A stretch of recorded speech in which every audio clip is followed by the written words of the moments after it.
स्वागत है आप सभी का एजुकेशन की 98 यूट्यूब चैनल के ऊपर। अगर फ्रेंड्स आज अभी तक अगर आपने हमारे यूट्यूब चैनल को सब्सक्राइब नहीं किया तो सब्सक्राइब करें और बेल आइकन को ऑल प्रेस जरूर करें ताकि आने वाले ऐसे एजुकेशनल वीडियो आप लोगों को तुरंत मिल सके। और वीडियो पसंद आए तो वीडियो को लाइक करें, अपने दोस्तों के पास शेयर करें और नीचे कमेंट कर जरूर बताएँ। और यहाँ पर आप लोगों को एजुकेशन की 98 पर आप लोगों को महत्वपूर्ण प्रश्न सभी परीक्षाओं के लिए उपयोगी, वो भी RRB, group D, SSC MTS, SSC GD, police, UPSC, PSC और अन्य एग्जाम के लिए। और आज के इस क्लास को शुरू करने से पहले दो मोटिवेशनल लाइन कहना चाहूँगा कि शिक्षा कभी भी व्यर्थ नहीं होती। शिक्षा कभी भी व्यर्थ नहीं होती, भले ही वो किसी भी तरह की ग्रहण की गई हो। मतलब कि शिक्षा जो है ना, वो किसी भी तरह से व्यर्थ नहीं होता, चाहे आप भले ही किसी तरह से उसको ग्रहण करें हो। तो आप लोगों से यही गुजारिश है कि आपको जैसा भी शिक्षा मिले, आपको जो उचित लगे वही शिक्षा ग्रहण करिए, लेकिन शिक्षक वो किसी भी तरह का हो, लेकिन ग्रहण अवश्य करना चाहिए। तो चलिए आज का इसी के साथ आज का क्लास शुरू करते हैं। और ये रहा पहला प्रश्न आपके सामने कि पानीपत की पहली लड़ाई में बाबर द्वारा निम्नलिखित में से किसे पराजित किया गया था। जो पानीपत की पहली लड़ाई है ना, उसमें बाबर द्वारा निम्नलिखित में से किसे पराजित किया गया था। तो वो इब्राहिम लोधी को। किसे? इब्राहिम लोधी को। ऑप्शन नंबर सी इसका सही उत्तर हो जाएगा। चलिए देखते हैं अगला प्रश्न कि अकबर के शासनकाल के दौरान राजस्व व्यवस्था किसके हाथों में थी। जो अकबर थे ना, अकबर की जो शासनकाल के दौरान उसकी जो राजस्व व्यवस्था है वे किसके हाथों में थी। तो वो किसके हाथों में थे? वो था टोडरमल के हाथों में। Option number D.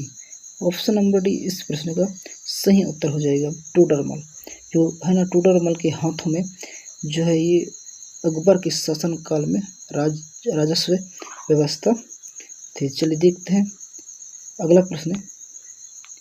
प्रश्न क्रमांक तीसरा ये रहा आपके सामने कि अशोक के शिलालेखों में प्रयुक्त भाषा है। तो कौन सी भाषा है अशोक के शिलालेखों में? तो इसका जो सही जवाब हो जाएगा वो हो जाएगा ऑप्शन नंबर बी, प्राकृत भाषा। ऑप्शन नंबर बी इसका सही जवाब हो जाएगा। चलिए देखते हैं अगला प्रश्न कि निम्नलिखित में से किस राज्य का लोक नृत्य ओजापाली है।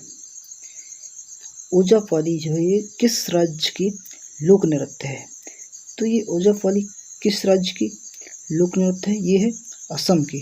किसकी? असम के। ऑप्शन नंबर सी इसका राइट सही उत्तर हो जाएगा। चलिए देखते हैं अगला प्रश्न कि पुस्तक माई एक्सपेरिमेंट्स विथ ट्रूथ के लेखक हैं कौन है। जो पुस्तक है कि माई एक्सपेरिमेंट्स विथ ट्रूथ के लेखक कौन है। तो जो इसका सही उत्तर हो जाएगा वो हो जाएगा एम के गांधी। ऑप्शन नंबर सी इसका सही जवाब हो जाएगा। ऑप्शन नंबर सी इसका सही उत्तर हो जाएगा। चलिए देखते हैं अगला प्रश्न आगरा में मोती मस्जिद का शासनकाल खाली स्थान के दौरान बनाया गया था। जो आगरा में ना जो मोती मस्जिद का है ना, मोती मस्जिद जो है ये किसके शासनकाल पर बनाया गया था। क्वेश्चन का तात्पर्य यही है। तो इसका जो सही जवाब हो जाएगा वो हो जाएगा शाहजहाँ। ऑप्शन नंबर बी इसका सही जवाब हो जाएगा। इसका सही उत्तर हो जाएगा ऑप्शन नंबर बी। चलिए देखते हैं अगला प्रश्न कि इंदिरा माउंट ये भारत की पूर्व प्रधानमंत्री श्रीमती इंदिरा गांधी के नाम पर यह जलमग्न पहाड़ ये किस महासागर में है? तो अगर इसका आंसर आप लोगों को पता हो, मैं जितना भी क्वेश्चन लेके आया हूँ ना आप लोगों के सामने, अगर किसी का भी आंसर अगर आपको पता हो तो नीचे कमेंट में इसका आंसर जरूर दें। इससे ये होगा कि आपका जो जीके है वो स्ट्रॉन्ग होता जाएगा और आपका रिवीजन भी होता जाएगा। तो चलिए बताइए कि ये क्वेश्चन नंबर 7वां जो प्रश्न है कि जो इंदिरा माउंट है ना, ये भारत की पूर्व प्रधानमंत्री श्रीमती इंदिरा गांधी के नाम पर यह जलमग्न पहाड़ जो ये तो किस महासागर में है? तो इसका जो सही उत्तर हो जाएगा ये हो जाएगा अंटार्कटिका महासागर। ऑप्शन नंबर बी इसका सही जवाब हो जाएगा। तो चलिए देखते हैं अगला प्रश्न है कि तमिलनाडु के 4 दिन चलने वाले फसल त्यौहार, जो तमिलनाडु है ना, तमिलनाडु के जो 4 दिन लगातार चलने वाले जो फसल त्यौहार कौन सा है जिसके भोगी, सूर्य, मट्टू और कन्नम हिस्से हैं? तो वो कौन से हैं? तो वो ऑप्शन नंबर सी पोंगल। ये पोंगल त्यौहार है जो तमिलनाडु में 4 दिन लगातार चलने वाला फसल त्यौहार है। तो इसका सही उत्तर हो जाएगा ऑप्शन नंबर सी। चलिए देखते हैं अगला प्रश्न है फुलकारी कढ़ाई ये किस राज्य से संबंधित है?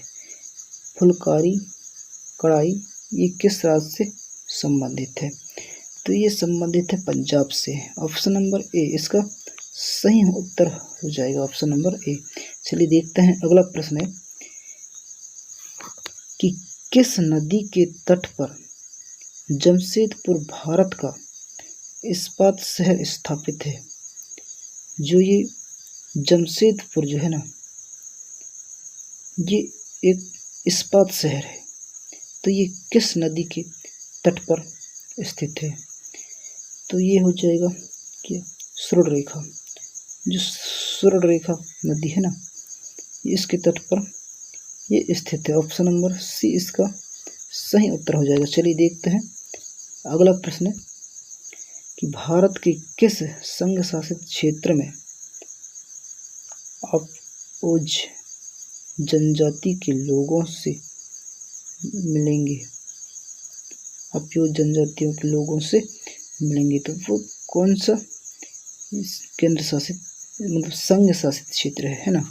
तो इसका जो सही जवाब हो जाएगा वो हो जाएगा ऑप्शन नंबर डी अंडमान व निकोबार द्वीप समूह है ना। ऑप्शन नंबर डी इसका सही उत्तर हो जाएगा। चलिए देखते हैं अगला प्रश्न है कि दारा सिकोह आखिरकार खालिस्तान की लड़ाई में है ना, मतलब कि खालिस्तान की लड़ाई में औरंगजेब से उत्तराधिकारी का युद्ध हार गया था। तो ये कहाँ पर हार गया था? ये समूहगढ़ में। कहाँ पर?